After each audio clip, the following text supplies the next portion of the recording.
पूर्णा पंचायत समितीच्या पशुसंवर्धन विभागाच्या वतीने तालुक्यातील शेतकऱ्यांसाठी पशुसंवर्धनविषयक प्रशिक्षण कार्यक्रमाचे आयोजन येथील गजानन मंगल कार्यालयात करण्यात आले होते.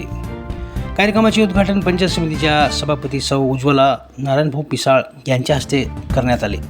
तर कार्यक्रमाच्या अध्यक्षस्थानी उपसभापती काशीनाथ काळबांडे होते. तर प्रमुख पाहुणे म्हणून गटविकास अधिकारी नारायण मिसाळ, पंचायत समिती सदस्य कृष्णा बोबडे, पशुसंवर्धन विभागाच्या सहाय्यक आयुक्त प्रिया धुतराज, डॉक्टर निलेश देशमुख, डॉक्टर श्रीनिवास कारले, अभिजित भोसले, संत तुकाराम महाराज दूध डेअरीचे चेअरमन सुरेश शिंदे, डॉक्टर राजू कोकरेसह आदींची उपस्थिती होती.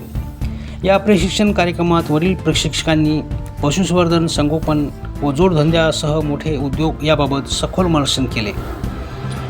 या कार्यक्रमाचे प्रास्ताविक वैद्यकीय पशुसंवर्धन अधिकारी राजू कचरे यांनी केले, तर सूत्रसंचालन जगदीश जोगदंड यांनी केले.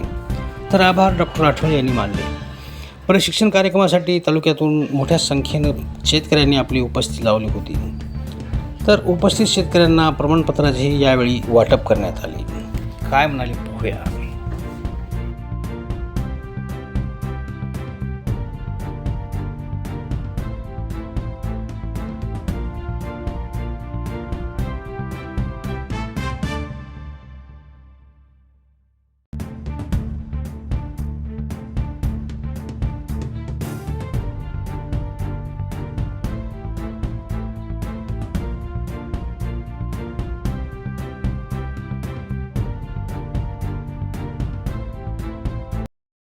त्यावेळेस मात्र त्यांनी सांगितले की प्रत्येक पशुपालकांनी आपल्याकडे प्रशिक्षणाचं प्रमाणपत्र ठेवावं. तर आपले सभापती महोदय यांच्या इच्छेनुसार त्यांनी इच्छा व्यक्त केली की आपल्या तालुक्यामध्ये आपणही एक असं प्रशिक्षण आयोजित करावं. त्यांच्या विनंतीस मान देऊन आम्ही या प्रशिक्षणाचं आयोजन केलेलं आहे. पशुपालन करणे हे का आवश्यक आहे, तर मी आताच सांगितलं की शेतीबरोबर जोडधंदा म्हणून आपण जो पशुपालन करतो आहे, हे पशुपालन आता जोडधंदा न राहता प्रमुख व्यवसाय बनला पाहिजे. पशुपालनाचं ग्रामीण भागामध्ये काय महत्त्व आहे, तर पशुपालन हा आपल्याला ग्रामीण भागामध्ये एक आर्थिक आधार आहे. आता सांगितल्याप्रमाणे मी जर एखाद्या वेळेस शेती नाही पिकली तर आपल्याला रोजचं उत्पादन मिळवून देणारा हा व्यवसाय आहे. जसं की तुम्ही समजा शेतीबरोबर हा दूध व्यवसाय करताना दूध, अंडी यांचं उत्पादन रोजच्या रोज करून विकू शकतो. म्हणजे दररोज उत्पन्न देणारा हा आपला एक पशुपालन फार मोठं क्षेत्र आहे. या पशुपालनामुळं आपल्याला रोजगार निर्मिती होते. ग्रामीण भागामधील महिला आणि तरुणांना कुक्कुटपालन, शेळीपालन आणि दुग्ध व्यवसाय करून त्यांना गावातल्या गावातच रोजगार मिळू शकतो. योजनेत येण्यासाठी नवीन पशुसंवर्धन योजना म्हणजेच मुख्यमंत्री ग्रामीण पशुसंवर्धन योजना आपल्या शेतकऱ्याच्या जोडधंदा जे आहे त्याच्यासाठी थोडंसं आपल्याला मदत होते. त्याच्यासाठी शेतकरी बांधवांनी सर्वांनी आपल्या योजनेचा लाभ घ्यावा आणि या योजनेचा उद्देश पशुसंवर्धनाकडून समृद्धीकडे, उद्योजनाकडे जाण्याचा मार्ग आहे. या योजनेचा लाभ घेऊन आपण शेतकरी बांधवांनी पशुसंवर्धन हा केवळ शेतीत जोडधंदा म्हणून न पाहता आपण पशुसंवर्धन उद्योजक हे आव्हान या मंचावरून आपण सदर करीत आहोत. धन्यवाद.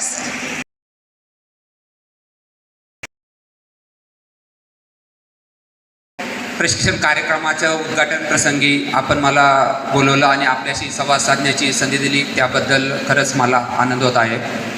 कारण की पशुसंवर्धन हा विषय आज आपण याला एक उद्योग म्हणून पाहतो आहे, परंतु याचा इतिहास खूप जुना आहे. म्हणजे आपण आपले दैवत श्रीकृष्ण असो, ते पण गोपालक होते.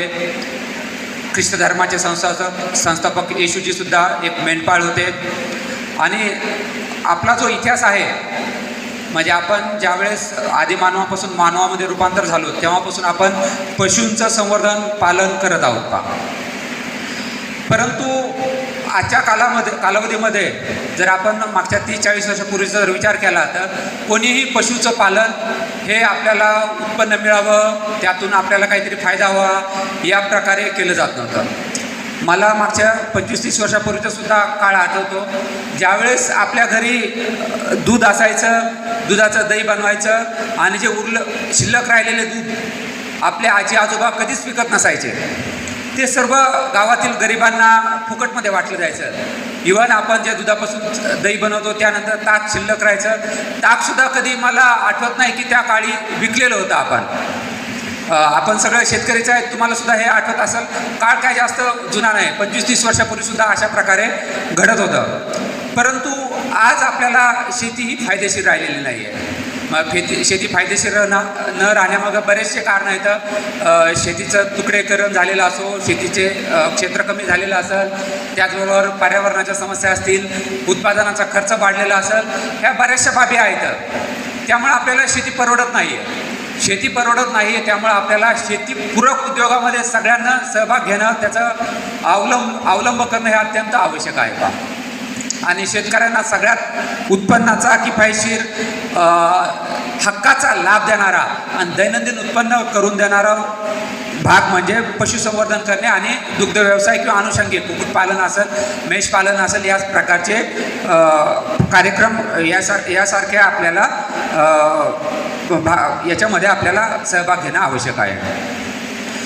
तर आपण पाहिलेलं आहे की पशुपालन हा जरी जुना उपक्रम असला, व्यवसाय असला, तरी आजच्या कालावधीमध्ये याला उद्योग म्हणून आपण पाहणं गरजेचं आहे आणि ज्यावेळेस आपण कोणत्याही बाबीकडे उद्योग म्हणून पाहतो त्यावेळेस आपल्याला त्याला पारंपरिक पद्धतीच्या ऐवजी आधुनिक तंत्रज्ञानाचं आपल्याला काय काय आधुनिक तंत्रज्ञान आलेलं आहे याचीसुद्धा आपल्याला जाणीव माहिती करून घेणं आवश्यक आहे. आपण शेतीमध्ये पाहतो की इस्रायली तंत्रज्ञान आहे. इस्रायली तंत्रज्ञानानं कमी जरी पाणी असेल तरी पण त्यांना कमी पाण्यामध्ये उत्पादन देणारे पिकांचा शोध लावलेला आहे, पिकाच्या जातीचा शोध लावलेला आहे, खताचा शोध लावलेला आहे, बियाणांचा शोध लावलेला आहे. त्याचप्रकारे युरोपमध्ये सुद्धा पशुसंवर्धनामध्ये आधुनिक क्रांती झालेली आहे. म्हणजे चायना असेल, युरोपातील विविध प्रकारचे देश असतील, याच्यामध्ये सुद्धा पशुसंवर्धन